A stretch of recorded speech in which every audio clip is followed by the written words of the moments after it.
কলকাতায় ভোটের আগে ফের নগদ উদ্ধার। পোস্তা থানা এলাকায় 10 লক্ষ টাকা উদ্ধার। মুচিপাড়া থানা এলাকায় 4 লক্ষ টাকা বাজেয়াপ্ত। নগদ উদ্ধারের ঘটনায় দুজনকে আটক করা হয়েছে। রিয়া মাঝি আমাদের প্রতিনিধি রয়েছেন ফোন লাইনে। রিয়া, কি জানা যাচ্ছে?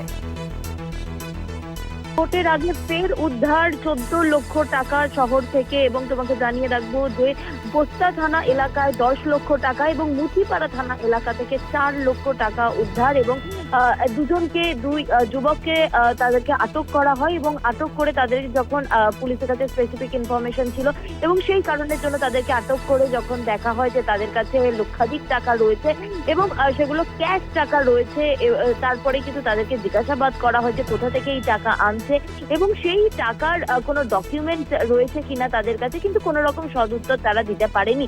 এবং তারপরেই এই দুই যুবককে আটক করা হয়েছে এবং তাদের কাছ থেকে, তাদের প্রশাসন থেকে 10 লক্ষ টাকা একজনের কাছ থেকে পোস্তা থানা এলাকা থেকে এবং অপরজনের কাছ থেকে 4 লক্ষ টাকা মুচিপাড়া থানা এলাকায় গতকাল রাতেই তাদেরকে আটক করা হয়েছে এবং তাদের কাছ থেকে জানতে চাওয়া হয়েছে যে এই টাকার উৎস কোথা থেকে কোথায় নিয়ে যাওয়া হচ্ছিল এবং কোনো ভ্যালিড ডকুমেন্ট আছে কিনা সেই বিষয়ে জানতে চাওয়া হয়েছে। ধন্যবাদ রিয়া। আপনাদের জানিয়ে রাখবো, ভোটের আগে অর্থাৎ অন্তিম দফার ভোট রয়েছে আগামীকাল, তার আগে শহর থেকে 14 লক্ষ টাকা উদ্ধার এবং এই ঘটনায় ইতিমধ্যেই দুজনকে আটক করা হয়েছে। নগদ উদ্ধারের ঘটনায় ইতিমধ্যেই আটক দুই। মুচিপাড়া থানা এলাকা থেকে 4 লক্ষ টাকা বাজেয়াপ্ত করা হয়েছে। পোস্তা থানা এলাকা থেকে 10 লক্ষ টাকা উদ্ধার হয়েছে।